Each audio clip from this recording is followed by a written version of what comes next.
Hi, welcome to Avikta creations. ఇవాళ మనం లేపాక్షిలో ఉన్నటువంటి లేపాక్షి ఆలయం యొక్క విశేషాలను తెలుసుకుందాం. లేపాక్షి టెంపుల్ అనంతపురం జిల్లా నుంచి 124 కిలోమీటర్ల దూరంలోను, హిందూపురం జిల్లా నుంచి 15 కిలోమీటర్ల దూరంలోనూ ఉంటుంది. లేపాక్షి ఆలయం స్తంభాలపై చెక్కినటువంటి శిల్పాలు మన కన్నులను కట్టిపడేస్తాయి. లేపాక్షి ఆలయంలో ముఖ్యంగా వీరభద్రస్వామి కొలువై ఉంటారు. మరో ప్రత్యేకత, ఈ ఆలయంలో శివ వైష్ణవుల మధ్య భేదం లేదు అని చెప్పటానికి శివుడు ఉండవలసిన పీఠం పైన విష్ణువు ఉన్నటువంటి కమలం పైన శివలింగాన్ని ప్రతిష్ఠ చేశారు.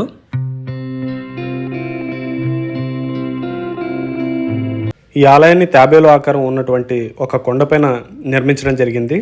ఈ ఆలయాన్ని అచ్యుతరాయుల కాలం నాటి లేపాక్షి కోశాధికారి అయినటువంటి విరూపన్న నిర్మించాడు. ఇంకా ఆలయం లోపల ఒక స్తంభంపై దుర్గాదేవి తన చల్లని చూపులతో భక్తులను ఆశీర్వదిస్తున్నట్టుగా కనిపిస్తుంది.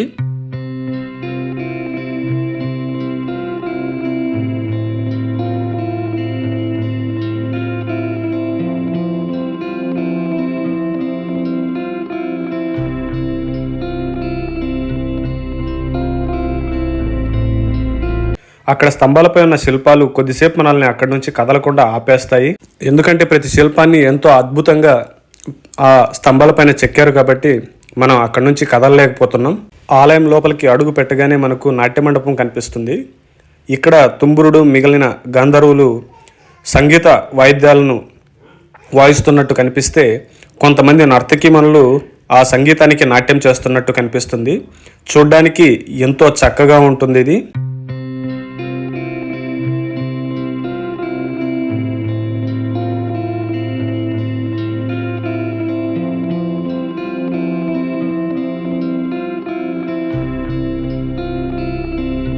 మన తెలుగు రాష్ట్రాల్లో ఎంతో చక్కటి శిల్పకళా చాతుర్యం కలిగినటువంటి ఆలయాల్లో లేపాక్షి ఆలయం ఒకటిగా మనం చెప్పుకోవచ్చు.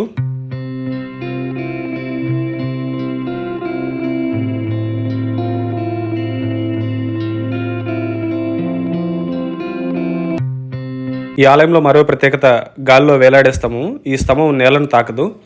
ఈ స్తంభం ఆలయంలో ఉన్న అన్ని స్తంభాలకు భిన్నంగా ఉంటుంది. కాకపోతే ఈ స్తంభం ఆలయంలో ఉన్న ప్రతి ఒక్క స్తంభం బ్యాలెన్స్ని ఇదొక్కటి తీసుకుంటుంది అంటారు.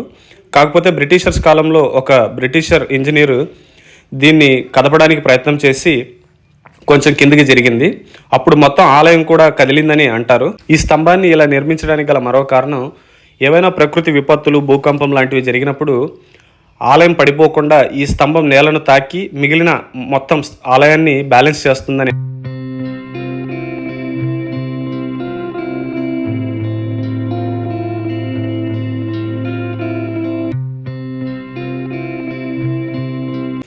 ఇంకా ఈ ఆలయం పైకప్పుపై ప్రకృతిలో దొరికే సహజసిద్ధమైన రంగులతో చక్కగా రామాయణ ఘట్టాలను చిత్రించడం జరిగింది.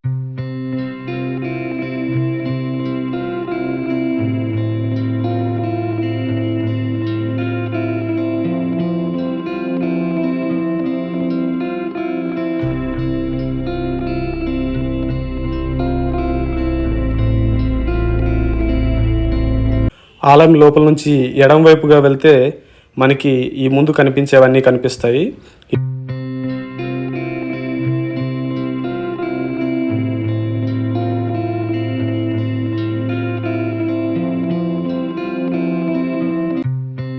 ఇక్కడ ముందు చూస్తే మీరు ఆలయ స్తంభాలపైన గల శిల్పాలు ఎంత చక్కగా చెక్కారో కనిపిస్తుంది. ఈ ముందు కనపడుతున్నదే కళ్యాణ మండపం. దీని నిర్మాణం మధ్యలో ఆగిపోయింది. ఎందుకంటే దీన్ని నిర్మిస్తున్నటువంటి విరూపన్న ఆయన వ్యతిరేకులు రాజుగారి దగ్గర లేనిపోని నిందలు మోపడం ద్వారా రాజుగారు ఆయన్ని శిక్షించి కళ్ళు తీయించాలని అంటారు. అప్పుడు విరూపన్న ఆ శిక్షను తనకు తానుగా వేసుకొని తన కళ్ళను తీసి గోడపై విసిరేస్తారు. ఆ గుర్తులు ఈ ఆలయంలో మనం ఇంకా చూడవచ్చు.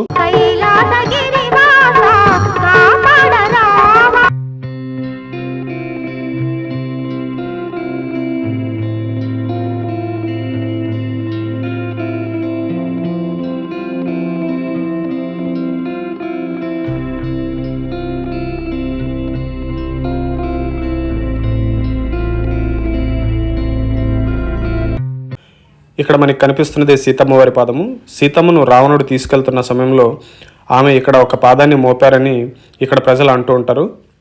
ఇక్కడ వర్షాకాలమైన ఎండాకాలమైన నిత్యం ఇలా చిన్నగా ఆ పాదంలో నీరు వస్తూ ఉంటుంది.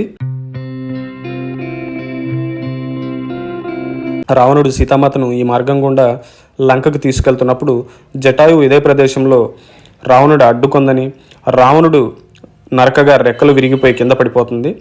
అలా పడిపోయిన జటాయువును శ్రీరాముడు ఈ మార్గం గుండా సీతాదేవిని అన్వేషిస్తూ వెళ్తూ జటాయువును చూసి లేపాక్షి అని పిలవడంతో ఈ ప్రాంతానికి లేపాక్షి అని పేరు వచ్చిందని నానుడి. ఇక్కడ చూస్తున్నటువంటి ఈ పల్లెన్ని అప్పటి వాళ్ళు భోజనాలు చేయడానికి ఉపయోగించేవారని ఇక్కడ వాళ్ళు చెప్తూ ఉంటారు. చూడండి, నేను కూర్చున్నాను. ఇలా కూర్చొని ఒక్కొక్క ఐటమ్ని ఒక్కొక్క ప్లేస్లో పెట్టుకొని చక్కగా భోంచేసేవాళ్ళని, కూర్చోవడానికి కూడా ఎంతో చక్కగా ఉంది ఇది అక్కడ. ఇప్పుడు కూడా మనం పెద్ద పెద్ద ఫంక్షన్స్లో ఇలా పెద్దగా ఉన్నటువంటి పల్లెలను చూస్తూ ఉంటాము.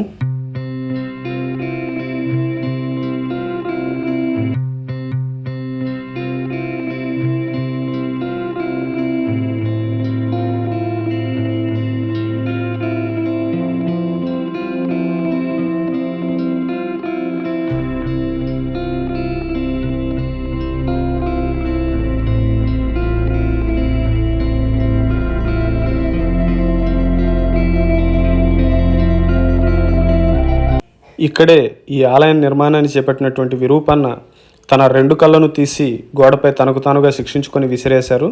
ఆ గుర్తులు మనం ఇంకా ఇక్కడ చూడవచ్చు.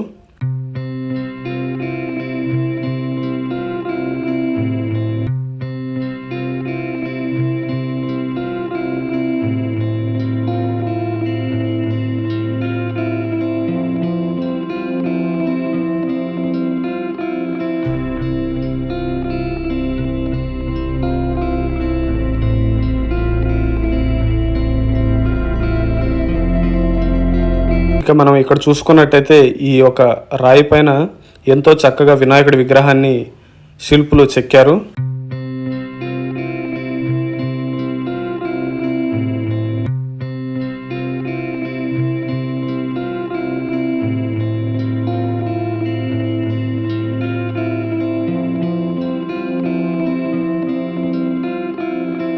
ఇక్కడ మనం చూసినట్టయితే శ్రీకాళహస్తీశ్వర ఆలయంలో మోక్షం పొందినటువంటి ఏనుగు, సాలెపురుగు, పాము మరియు భక్త కన్నప్ప విగ్రహాలను చూడవచ్చు. ఇంకా మనకు ఆలయం వెనక భాగంలో ఒక నాగలింగం కనిపిస్తుంది. దీని వెనకాల ఒక కథ కూడా ఉంది. ఈ ఆలయ నిర్మాణం చేస్తున్న శిల్పులు ఇక్కడ వచ్చి భోంచేసేవాళ్ళంట. ఒకరోజు భోజనం ఇంకా రెడీ కాకపోవడంతో వాళ్ళ అమ్మగారు వారిని వెయిట్ చేయండి, నేను భోంచేస్తాను లోపలికి వెళ్తుంది. వాళ్ళ అమ్మగారు భోజనం చేసి బయటకు వచ్చేలోపు వాళ్ళు ఈ నాగలింగాన్ని చెక్కడం జరుగుతుంది.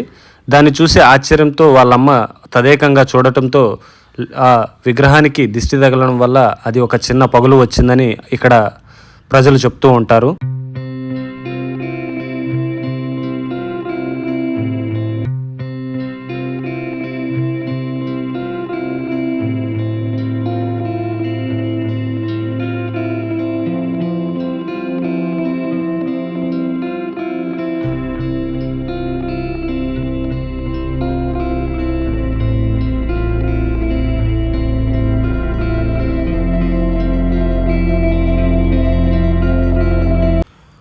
మనకి ఇక్కడ కనిపిస్తున్న ఈ నంది ఒక్క రాయిని చెక్కడం ద్వారా ఏర్పడింది అంటారు. ఈ నంది మనం ఆలయంలో చూసిన నాగలింగానికి కరెక్ట్గా ఎదురుగా ఉంటుంది.